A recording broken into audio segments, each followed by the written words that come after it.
I, 33, male, have been married to my wife, 30, female, for 5 years, and we don't have any kids, nor do we plan on having any. My wife's sister, my sister-in-law, 28, female, got married 2 years ago to her now husband, 29, male, and is currently 5 months pregnant. About 2 weeks back, my wife and I threw a party to celebrate our 5th wedding anniversary.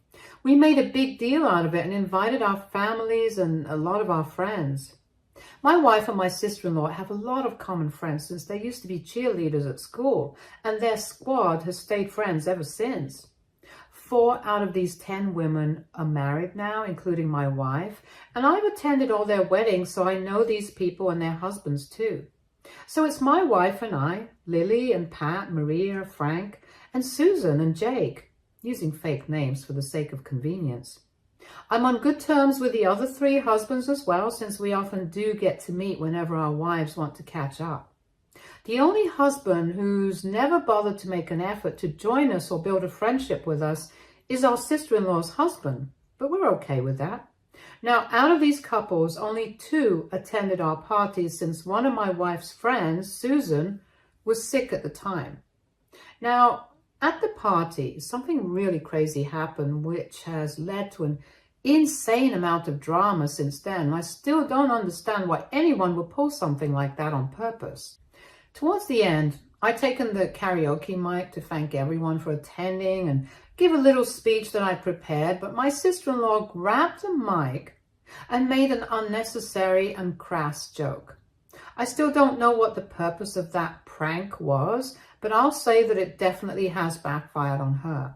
She grabbed the mic and announced to our entire family and friends that the baby she was pregnant with was actually mine, followed by psychotic laughter from her end and pin-drop silence from everyone else. Everyone was shocked to the core, including me, and I had no idea what to say. My sister-in-law just kept laughing like an idiot, and I froze in my place because all eyes were suddenly on me. Before my wife or I could even do anything, my sister-in-law's husband stood up and marched right to where the mic was. He was red in the face, and I could tell that he was about to say much worse things. So I tried to hide the mic, but there was no use since he didn't even reach for the mic and just began talking very loudly. Looking right at my sister-in-law, he told her that he'd slept with her married friends as well, so she had nothing on him. People heard that, and there were a lot of gasps. By then, I'd come back to my senses and was trying to force her husband back to his seat before he said anything even more scandalous, but he refused to budge and continued to speak. He took the names of the women he'd slept with, and unfortunately, they were the 3 married women from my wife and sister-in-law's friends' circle, Lily, Maria, and Susan. 2 of them were attending, and as soon as my sister-in-law's husband confessed that he'd slept with them, things turned ugly immediately. Lily and Pat got into a nasty screaming fight right there, and Frank just left without a word while Maria just sobbed in her seat. I couldn't understand what to do, and neither did my wife know, so she tried to comfort her crying friend, even though now she knew she'd been cheating with her own brother-in-law. Luckily, like I said, the 3rd couple wasn't in attendance that day, so we didn't have to deal with their drama as well. I continued trying to get my sister-in-law's husband out of her face because he was all up in her personal space, pointing a finger at her and calling her all sorts of names while she tried to argue. But she had tears in her eyes and just kept insisting that what she'd said was a joke and she didn't mean anything by it. Eventually, we were able to send everyone home after an hour or so because things had spiraled out of control. Pat had even smashed a glass to the ground in a fit of anger, and that's when we realized that we had to ask everyone to leave for our own peace of mind. Good hosts be damned. We didn't want a lawsuit on our hands in case something went wrong in our own backyard. My in-laws had taken my sister-in-law home with them while her husband headed over to their own house for himself. After they'd left, my wife told me that she'd never expected her friends to turn out to be cheaters. I tried to dismiss it by saying that her brother-in-law might be lying, but she told me that she doubted that, given their reactions. She'd overheard bits and pieces of Pat and Lily's explosive fight and concluded that her husband had probably already been suspicious of her, and this had just confirmed his doubts. He kept saying that he knew it, so it was undeniably true, at least in Lily's case. She definitely slept with my sister-in-law's husband. We weren't sure about whether Maria had or not, but honestly, if she hadn't cheated, then she would have chased after her husband to tell him that and win him back somehow, which she didn't do and instead broke down in her seat. So it doesn't seem likely that my brother-in-law was lying. I was just disgusted that someone would even do something of the sort. Sleeping exclusively with your wife's married friends is literally the trashiest thing I can imagine, and I couldn't believe that this guy had done it not twice but 3 whole times, and with 3 different women. It was like he was trying to break some record or something. A day or 2 after this fiasco, my wife and I received a call from Jake, Susan's husband. She'd been accused of cheating as well, so he was calling us to confirm if that had actually been said. My wife didn't want to say anything, so she handed the phone over to me and I confirmed it for him. I told him that we weren't really sure what had happened, but yes, my sister-in-law's husband had definitely taken Susan's name while listing the women he'd slept with.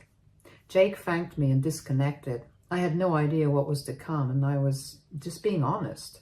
A few days back, my sister-in-law called my wife and put her on blast for telling Jake what her husband had said.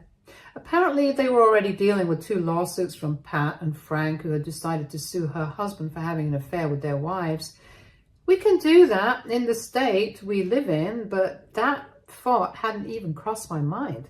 And now even Jake had joined them, so my sister-in-law and her husband were facing 3 lawsuits.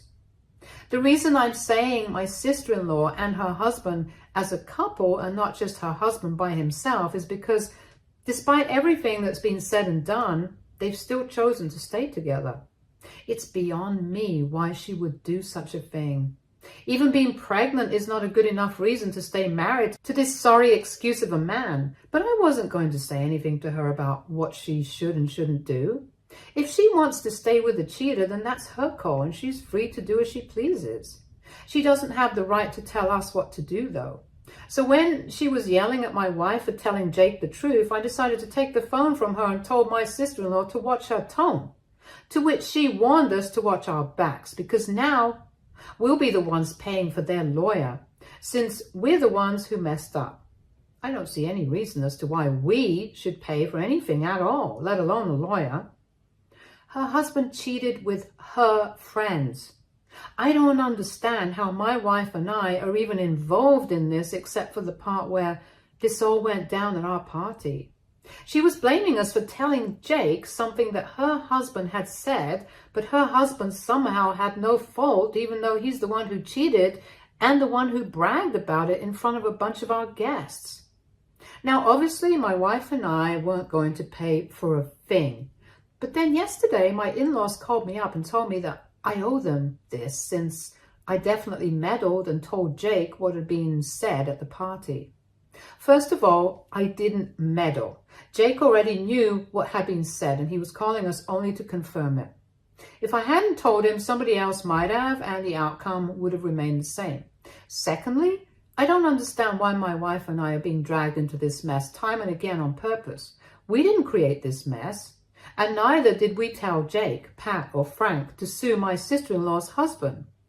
I told my in-laws that I owe their daughter nothing, and if they'd raised their youngest even half as well as their eldest, then maybe they wouldn't be asking me to pay for their lawyer today. I hung up after that, and my wife and I just don't want any more trouble. I really don't understand why we're being targeted here by the family, especially when we didn't even do anything except speak the truth. AITA for confirming that what my friend had heard about his wife was true. Update 1. Hello everyone. Thank you so much to the people who took the time to respond to my original post. My wife and I are really grateful for all the support.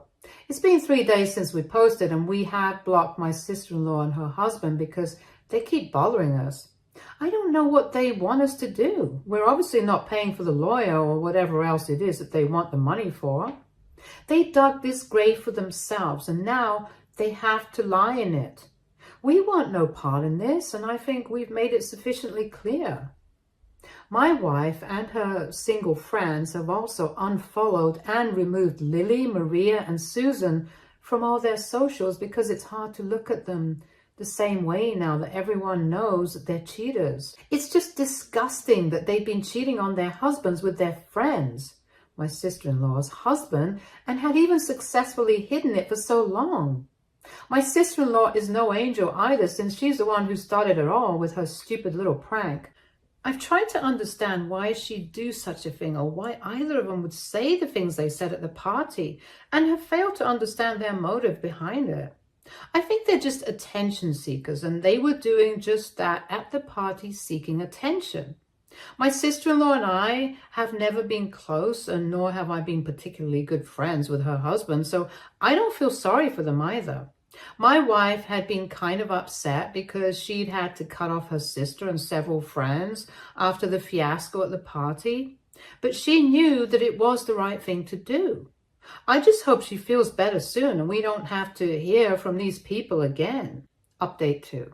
Okay, so I spoke to my father a couple of hours back, and I finally learned a couple of things that have helped me make sense of what happened at our party. My sister-in-law went back to her husband the night of the party itself, even though my in-laws wanted her to stay and file for divorce the next day, because obviously who would want to let their daughter stay married to a serial cheater? But instead, she went back home, and as we all now know, they patched up. It didn't make sense to me back then, but now it all figures. Today, my sister-in-law approached my father-in-law for help to find a good lawyer and to pay for him. But before that, she had to tell him the truth about everything, so she finally confessed that for almost 8 to 10 months after they got married, my sister-in-law and her husband had been in an open marriage. 1 month after their wedding, they realized that they were getting bored, so they decided to open their marriage up, but set some ground rules first. They were allowed to go out with whoever they wanted to, but friends and family of the other individual were off limits.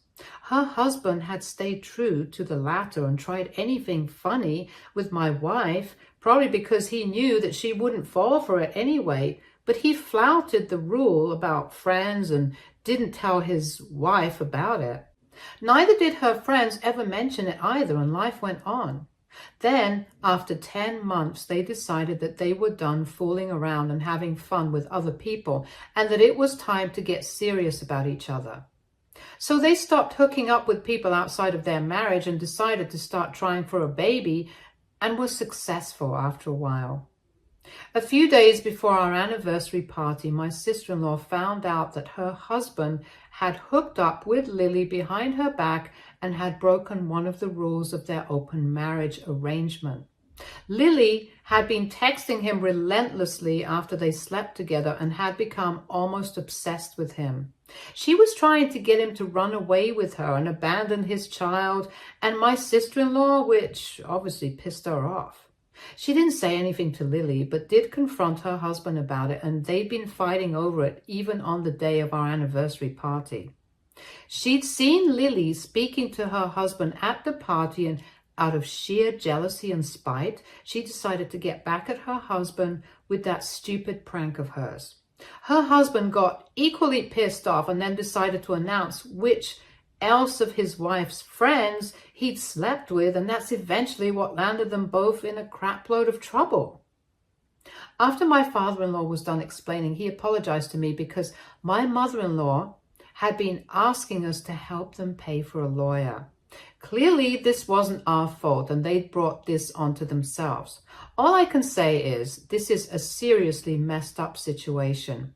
I have no idea what kind of stuff they got up to in their personal time, but dragging their married friends into it was seriously low. I'm not judging them for having an open marriage or whatever. In fact, I don't even care about that part. But whatever happened at the party was seriously juvenile and high school crap. I don't know what my sister-in-law even thought was going to happen. And as for her husband, I hardly have anything to say. Bragging about hooking up with your wife's friends just to get back at her? Real classy. Man, this is such a shit show, and I just can't bring myself to believe that my wife is even related to people like these. She was disgusted when I told her everything and told me that she doesn't want to hear about or from them ever again because they're just the epitome of how low people can go. I've only been able to keep in touch with Jake, Susan's husband, since he and I got along better than the others. I'd only been checking up on him and how he's doing occasionally, but today, after speaking to my father-in-law, I decided to call him up to talk to him. After the customary, "How are you doing?" I decided to ask him whose idea it was to go file a lawsuit anyway, and just as I'd expected, it was Pat, Lily's husband. Pat had some idea already that Lily wasn't being completely faithful to him, and that incident at the party was the last straw. He was in no mood to mope and sulk because his wife had been unfaithful and had already made up his mind to get back at both his wife and her affair partner. And within a week, he'd convinced Frank and Jake to do the same. It helped that Pat's brother himself was a lawyer and knew several attorneys who'd be willing to fight for them. I was actually really happy for these guys because they deserved to get whatever they could out of my sister-in-law and her husband. The two of them were insane and selfish and didn't care whose lives they ruined as long as they got their own way. Heck, if my wife hadn't been as understanding as she is, my sister-in-law might have even ruined my marriage with that prank of hers, and God knows how many married guys she's hooked up with, in spite of knowing that they were married. I wouldn't put it past her, since that's the kind of people that she and her husband really are. Informal and frankly just repulsive. I can't believe I'd ever open my home to these people when they most definitely don't deserve it. Update 3. Hey, it's been almost a month since our anniversary and things have been going well for us. Not so well for my sister-in-law and her husband, since they're being sued for almost $50,000 by the 3 husbands. My in-laws would have abandoned them and let them suffer the consequences of their own actions, but since my sister-in-law is pregnant, they're paying half of the amount for them, but the other $25,000 still has to be arranged for by them. As for my wife's cheating friends, all 3 of them are stuck in an ongoing divorce. I can't say I feel sorry for any of them because they fully deserve what they're going through.